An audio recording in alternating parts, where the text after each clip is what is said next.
Je déclare ouvert le 84e congrès de la Fédération française des associations philatéliques et je passe tout de suite la parole à Jean-Jacques Mess, grand maître de l'exposition. Grand maître.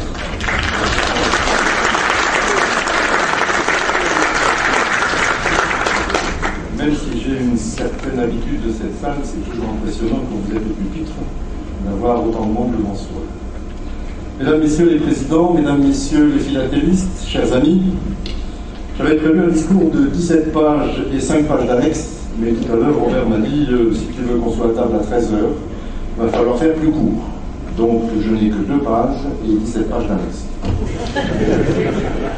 Le réalisateur Antoine Châtillier, que vous devez sûrement connaître, montrait dans son film « La vie est un long fleuve tranquille », que ça se passait effectivement de cette manière-là. Eh bien, je peux vous dire que l'organisation d'un congrès national, c'est de même nature. Toute l'équipe d'organisation se joint à moi pour vous remercier de votre nombreuse participation à cette manifestation qui se déroule dans le cadre du 84e congrès de la Fédération des associations philatéliques. Vous avez été nombreux à jouer le jeu. D'abord, par votre participation au championnat de France. 250 inscriptions, quelques toutes petites défections et désistements. Une rude épreuve pour les jurés. Toutes les 16 classes d'exposition étaient présentes sur le site. La Palme d'Or revient à l'histoire postale avec plus de 50 candidats, talonnés par les thématistes avec 45 participations. Ce ne sont pas moins de 1000 cadres représentant 20 000 feuilles qu'il a fallu manipuler dans cet espace, et grâce à toutes nos équipes et à la surprise générale, mercredi à midi, tout était installé. Un grand merci à toutes ces petites mains, et je leur décerne un bon point.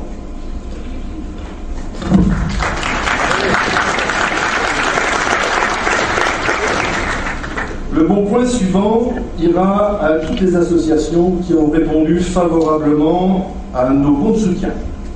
Je vous rappelle que ces bons de soutien vont entièrement à l'équipe organisatrice, même si certains chefs sont arrivés à la fédération.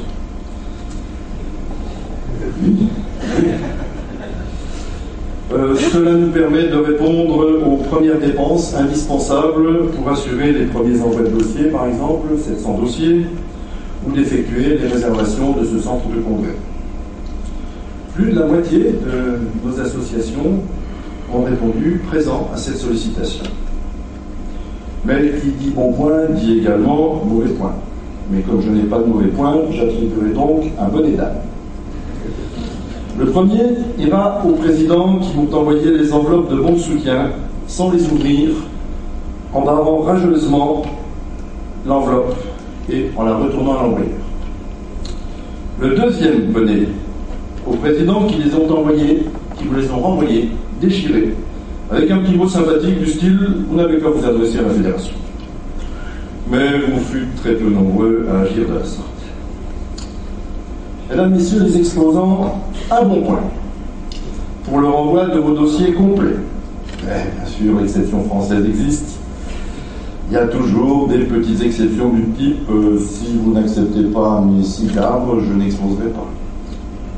Je ne participerai pas. Mais 5 cadres bien organisés valent souvent mieux que 6 cadres délayés.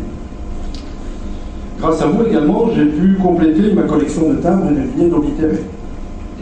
Vous avez presque tous mis des affranchissements philatéliques. Super. Je n'ai payé qu'une seule taxe.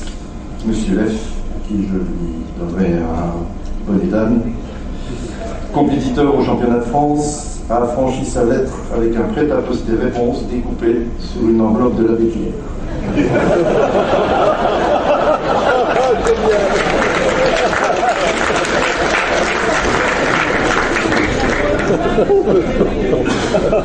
Ben voyons, jusqu'ici, jusqu'où va la solidarité pour les associations caritatives? Comme ma factrice est charmante, elle m'a exonéré de cette taxe. Allez, carton rouge pour ce monsieur. J'ai également eu vent récemment là, de quelques descentes de groupes normalement constitués dans quelques restaurants de la ville. Et à vous entendre, vous n'avez pas pris les plus minables. Hein. J'espère que la soirée fut bonne. Quelques petits regrets cependant. Le 15 mai, j'ai pris la décision d'annuler toutes les excursions. Nous avions mis tout notre cœur dans l'organisation de ces sorties pour vous faire découvrir les mines de fer du pays haut, les mines de charbon de Petite Rosselle, les visites guidées de la faïencerie de Sarreguemines. Elle vaut bien celle de Nevers. Les cristalleries du pays de Sarrebourg avec une descente avec l'ascenseur à bateau, l'ascenseur transversal à bateau qui est unique en Europe et qui permet d'économiser 17 écluses. Bref, toutes ces belles choses n'ont pas eu lieu. Les prix étaient négociés, les autocars réservés. Nous devions avoir 25 personnes minimum. Le maximum que nous avons eu pour ces excursions était de 10-11 personnes. Dommage. Et puis en arrivant ici, de nombreuses personnes se sont présentées au comptoir, à l'accueil, chez nos amis là-bas, pour dire je peux m'inscrire sur cette excursion-là, sur celle-ci, sur celle-là. Désolé, je ne peux pas revenir en arrière. La prochaine fois, vous respecterez les délais. Dommage, nous sommes déçus, mais la prochaine fois, nous ferons mieux. Autre déception, les classes environnantes. J'ai ici, il y a 2 écoles qui représentent 15 classes dans le quartier, il y en a pour 10 minutes. Tout le monde avait répondu présent, mes collègues avaient répondu présent, ils ne sont pas venus. Et j'ai su après qu'ils avaient la kermesse annuelle, donc les choix ont été faits. Mais ne vous inquiétez pas, nous ferons mieux la prochaine fois. Ce congrès, nous avons également voulu le placer sous le signe de la solidarité et de la paix entre les nations. D'abord, par la présentation de la fameuse lettre de la paix, qui est au milieu des exposants, là, qui a été découverte dans les décombres d'Hiroshima après le bombardement du 6 août 1945. Cette lettre appartient à la Fédération allemande de philatélie, que je remercie ici de nous l'avoir prêtée. Vous pouvez même acquérir une reproduction de cette lettre au stand d'accueil, et sachez que nous reverserons l'intégralité de ces achats à Noël de Juin, qui est l'association caritative du Républicain Lorrain.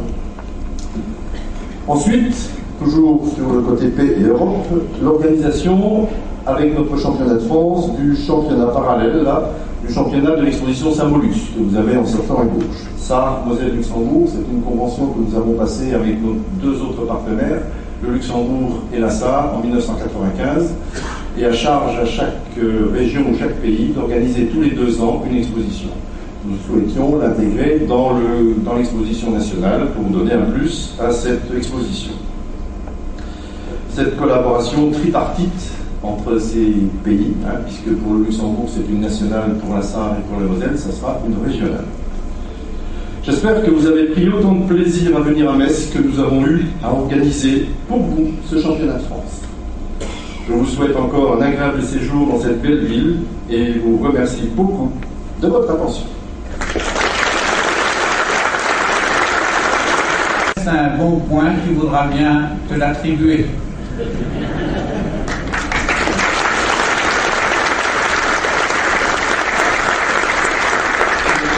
Toute ma vie, je vais me garder le dernier. Merci Jean-Jacques. Effectivement, je crois qu'ici, on peut le dire dès maintenant, a réussi son pari. Les locaux superbes qui nous accueillent, que ce soit pour l'exposition, que ce soit pour cette salle de congrès, que ce soit pour les salles de jury où ils ont pu travailler dans d'excellentes conditions, que ce soit au niveau de la restauration, tout est parfait.